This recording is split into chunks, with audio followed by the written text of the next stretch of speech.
what happens when Bill talks about this generation not having sex is that he then circles right back to high school Bill Maher and college Bill Maher, who could never get laid in high school. And watch him once again. He did this to Billy Joel. We covered this on one of our very earliest Nerves. He went and interviewed Billy Joel at Billy's house, his estate on Long Island. And Billy had just announced that he was diagnosed with a very rare brain disorder or neurological disease. And it's a scary diagnosis. And Bill comes in and he asks Billy, how's your health? And Billy starts answering in a very heartfelt way and making real eye contact. And Bill just turns his attention over to the table here where his weed and his cocktail are living. These are the things that really need tending to.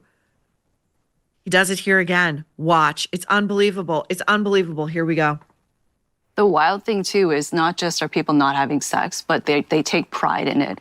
And they're saying, like, women are saying, we don't need men. We're fine on our own. And men are saying, the sex robots are coming. We have our AI girlfriends, so we don't need women either. And so they're actually taking this like a point of pride instead of saying, there's something really wrong going on here and we need to fix this problem. Right. I mean, there is, yeah, you're right. There were certainly always times when people— Here comes the big bottle of alcohol.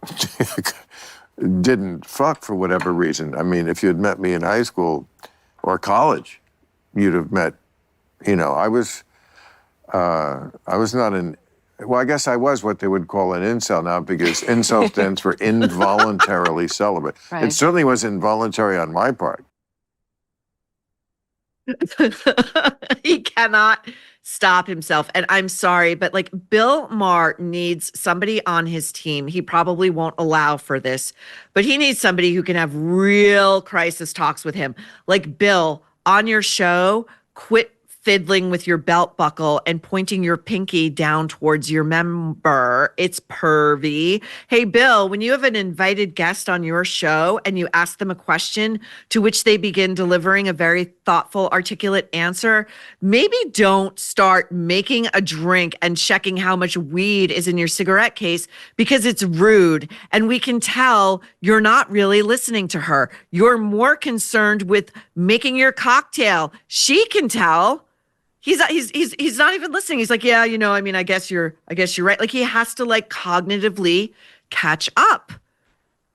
Now, Marlena and I were talking yesterday about this segment, which she watched before I did. And she said, Bill used a word I've never heard of before. And I wonder if you've heard of it. No, not Bill. Debra did. Bill had never heard of it either. It's called hypergamy. I had never heard this word. And it's when people, quote, marry up. We're going to get into that, into what Bill thinks women who might be intrigued by him see in him. Of course, he thinks it's like a stepping stone. Into what? I have no idea. Because this is his favorite topic of conversation: porn and masturbation. And he says that porn and masturbation got him through high school and college. Or did it? Here we go. Trust me, no one knows better than I do from my formative years when I was too shy and lame to get with a girl. It is a substitute for sex. Thank God it exists, masturbation, or else I would have just exploded. I mean, during my most horny years, that's all I was doing, was masturbating. The whole time at Cornell. Cornell was a terrible place. Would you be like looking at it in class? Or, I'm just kidding. No, but that's what boys are doing today, though. I barely had anything to look at. I don't even remember I didn't think I had Playboys. I mean, that's what we had back then, Playboys. But I didn't have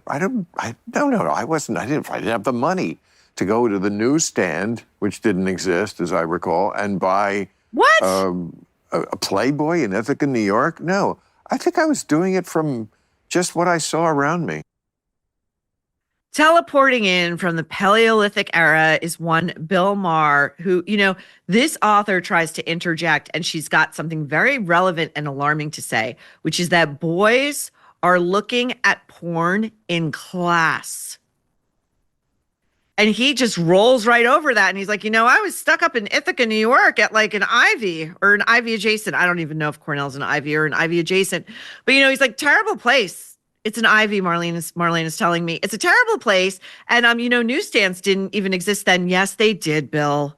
Newsstands existed. And that he didn't even have the money to go buy a Playboy, which he's going to contradict himself on in just a moment. Okay.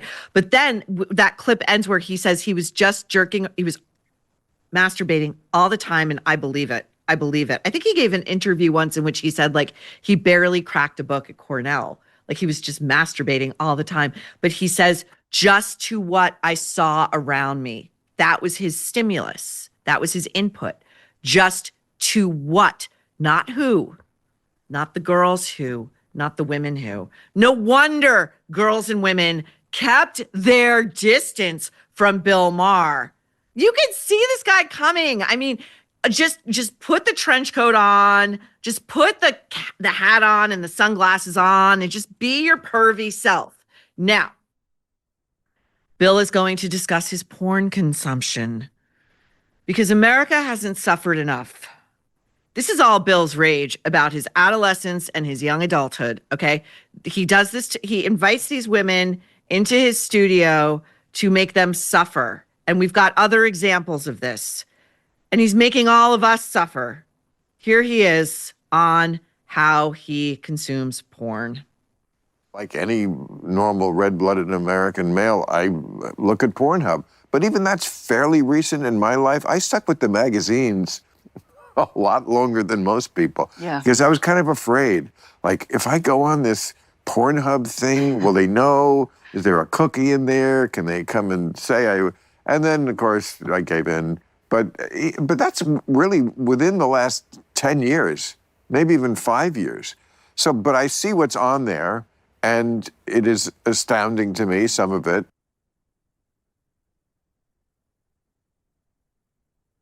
Like, anyone would be shocked to find out Bill Maher had an active subscription to Pornhub. Bill Maher is also like a public member of like an LA-based sex club, Bill Maher was a frequent habitué of Hefner's Playboy Palace, whatever he called that place, which we now know from the women who escaped how filthy it was, like in every way, like even just physically disgusting, so this is all gross. I get pitched a lot of skincare products, and honestly, I turn most of them down. Before agreeing to talk to you about Toups & Co., I looked closely at their ingredients and compared them with other clean brands that I've tried. The difference was obvious. Many formulas are mostly water, fillers, and unrecognizable additives. Toups & Co. is different. They use real, nourishing ingredients that support skin. As you probably know, I pay close attention to what I use. And so I started with the Glow Serum. I was a little skeptical at first because past serums either really didn't do all that much or were a little concerning. I learned that most of them are water-based with minimal actives. Toups, however, uses cold pressed oils and therapeutic essential oils. No fillers, no mystery chemicals or hormone disruptors, just ingredients that skin recognizes. So if you've struggled with irritation, breakouts, or imbalance, it's worth exploring. Sometimes the issue isn't your skin, but what you're putting on it. This shift changes how we should all look at skincare products. If you are ready to simplify your routine and actually feel good about what you're putting on your skin, head to toupsandco.com/nerve. They are offering Nerve listeners 25% off your first order. That's with code NERVE. toupsandco.com/nerve, code NERVE for 25% off your first order.